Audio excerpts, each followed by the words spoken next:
नमस्कार, हिमाचल अभी के रेडियो बुलेटिन के साथ मैं भावना ठाकुर। पेश है अब तक के प्रमुख समाचार। सबसे पहले हेडलाइन।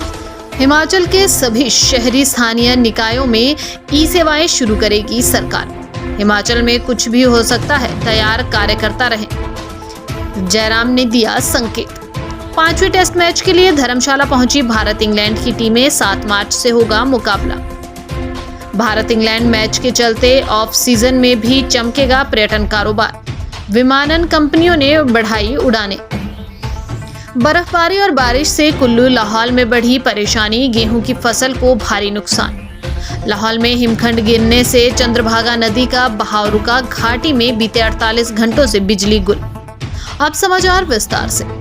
सीएम सुखविंदर सिंह सुक्खू ने कहा कि राज्य सरकार प्रदेश के सभी 60 शहरी स्थानीय निकायों में ई गवर्नेंस सेवाएं शुरू कर रही है। इस पहल का उद्देश्य वृहद राज्यव्यापी सेवा वितरण अधोसंरचना के माध्यम से एकीकृत व पूर्ण समाधान प्रदान करके नागरिकों के लिए सार्वजनिक सेवाओं में क्रांतिकारी बदलाव लाना है।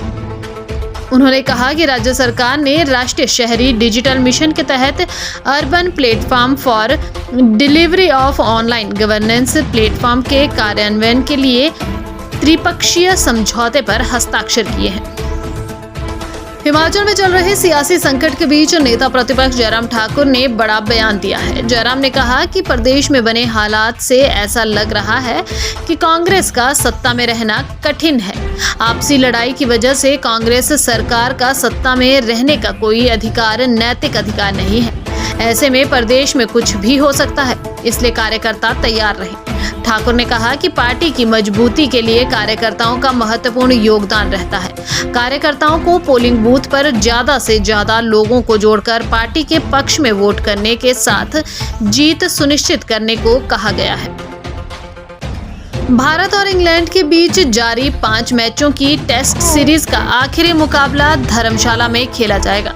भारतीय टीम ने चौथा टेस्ट मैच जीतकर सीरीज में 3-1 की अजय बढ़त हासिल की है। दोनों ही टीमें विशेष विमान के माध्यम से सुबह 9:30 बजे गगल एयरपोर्ट पर लैंड हुई। गगल एयरपोर्ट पर उतरने के बाद दोनों ही टीमों के खिलाड़ियों को विशेष बसों और पूरी सुरक्षा व्यवस्था के साथ होटल रेडिसन ब्लू पहुंचाया गया, जहां पर दोनों ही टीमों के खिलाड़ी आराम करेंगे। शेष समाचार ब्रेक के बाद। आपके स्वास्थ्य का प्रहरी श्री बालाजी हॉस्पिटल, कांगड़ा, हिमाचल।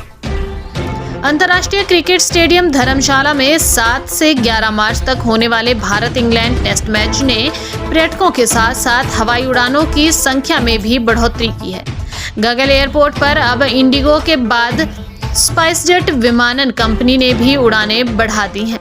इस बढ़ोतरी के लिए जहां विमानन कंपनी ने एयरपोर्ट अथॉरिटी से पत्राचार किया है, वहीं ऑनलाइन बुकिंग साइट पर भी उड़ानों का शेड्यूल अपलोड किया है। अगले सप्ताह होने वाले टेस्ट मैच के दौरान गगल एयरपोर्ट पर उतरने वाले विमानों की संख्या 5 से अधिक हो जाएगी। हिमाचल प्रदेश में मौसम का मिजाज बदला हुआ है। कई जिलों में बारिश हो रही है, जबकि कई जगह बर्फबारी भी हो रही है, जिससे जनजीवन प्रभावित है। राज्य के ऊंचाई वाले क्षेत्रों में भारी बर्फबारी और निचले इलाकों में बारिश हो रही है।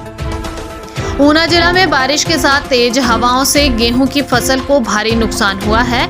मैदानी इलाकों में लहलहाती गेहूं की फसल चंद घंटों में धराशायी हो रही।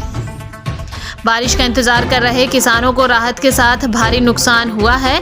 जिले में मौसम खराब होने से किसानों की चिंता बढ़ गई है और मौसम में आए बदलाव के चलते सर्दी भी लौटी है।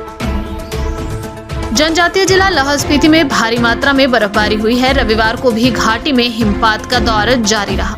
भारी बर्फबारी के बाद लाहौल के कई हिस्सों में हिमखंड गिरे हैं। हालांकि अभी तक किसी तरह की जानमाल का कोई नुकसान नहीं हुआ है। हिमखंड गिरने से तिंदी, उदयपुर और जहालमा के समीप चंद्रभागा का बहाव रुक गया है। जानकारी के मुताबिक उदयपुर के समीप टाठा नाला, तिंदी और दाराफाल से हिमखंड गिरने से नदी का बहाव पूरी तरह रुक गया है। इसी के साथ समाचार समाप्त हुए। नमस्कार।